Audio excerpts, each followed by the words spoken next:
on me, but I really ain't going now.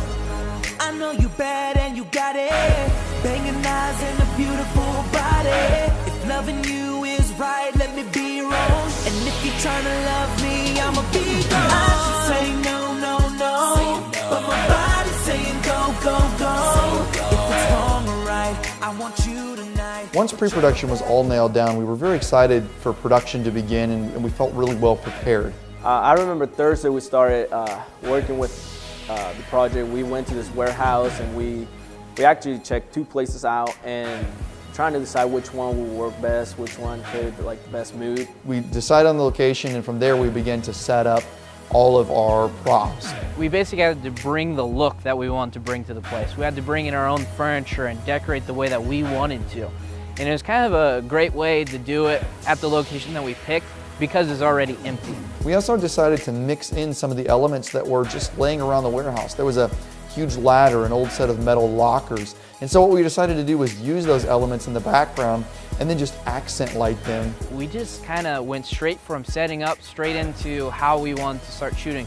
We had about an hour or so that we actually went over where we wanted to locate the cameras. We kind of decided blocking and where Cameron was going to enter, where the extras were going to be. And so from there on, it was kind of like, okay, now let's light this scene. We were able to set lights perfectly, just how we wanted.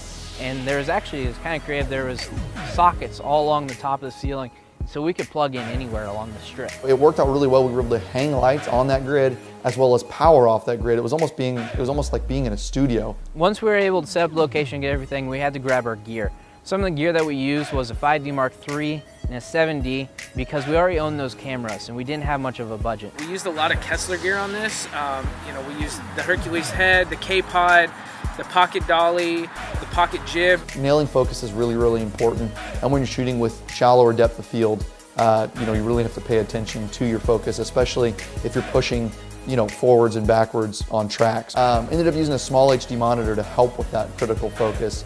Has focus assist and peaking and some other things that really help out with setting our exposure as well as focusing. One of the issues that we did have though is we really wanted to use a Steadicam and none of us had a Steadicam. A local filmmaker had offered to come and help shoot Steadicam. He owns a Steadicam, said he would love to work on the project with us. The entire time while me and Brent were shooting a cam of all the blocked positions that we had storyboarded out, it was really nice to have Justin Cardoza run around on a Steadicam, and the entire time he's just shooting Steadicam shots. We started the shoot on time, and I remember we were expecting over 100 extras. We're gonna have this underground club scene. It was supposed to be packed and people jumping and whatnot. I was expecting 100 extras, and I only had about 10 to work with.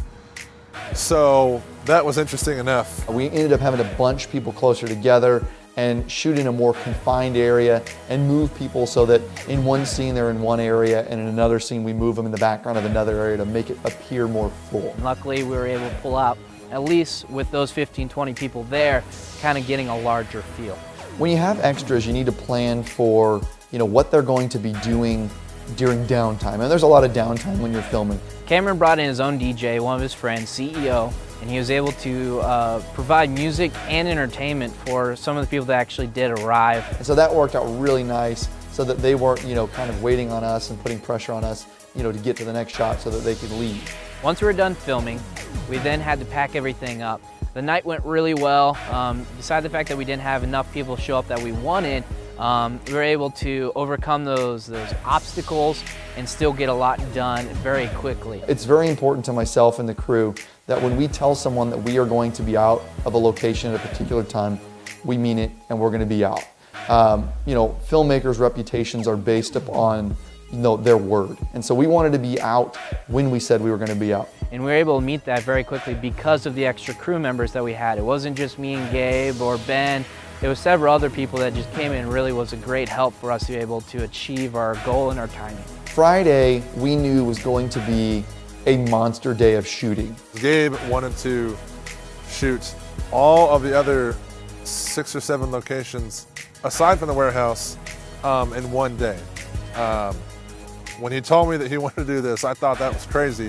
When I told everyone how tight the schedule was going to be for Friday, I don't think the crew necessarily thought that we could get it all shot.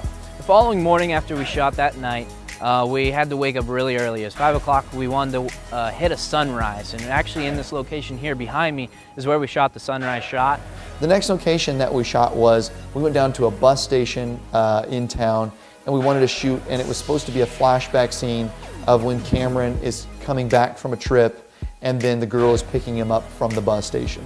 We then went and shot at a go-kart location. That location was really fun. We actually had cameras and like several of the go-karts, trying to like follow them up, and we had like a crane from afar. I won.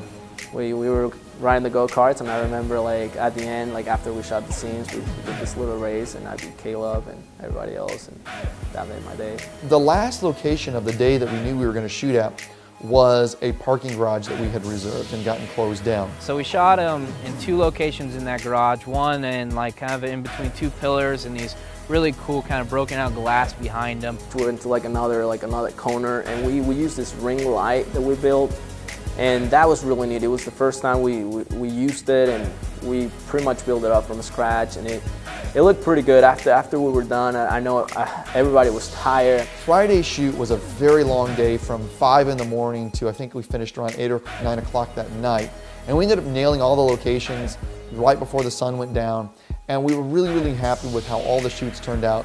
From the get-go, I knew that myself and Brent were going to do the main edit of the video. We were able to push through the actual editing process in probably about 2 weeks. The difficult part with this one, as opposed to Frozen, was Andrew Farmer, our special effects artist, had moved back to Indiana, where he was from, created a lot of problems, so we had to ship him all of our files on a solid-state drive. Farmer's kind of the creative one of the 3 of us, who just kind of, we give him exactly how we want it, and he just runs with the idea and comes out 10 times better than we ever hoped for. The final product that we have, myself, the crew, and Cameron are very, very happy with, and we're very, very proud of. A lot of work went into this, and this is not something that we get paid for or something that you know, we were told to do. This is something that every single person that worked on this volunteered to do.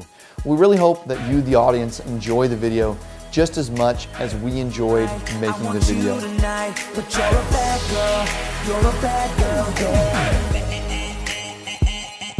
But you're a bad girl, you're a bad girl, yeah. But you're a bad girl, you're a bad girl, yeah. I could take you to places you've never been before. I could be the gentleman that always gets the door. Too many broken hearts and too many sleepless nights, and I just can't take it no more.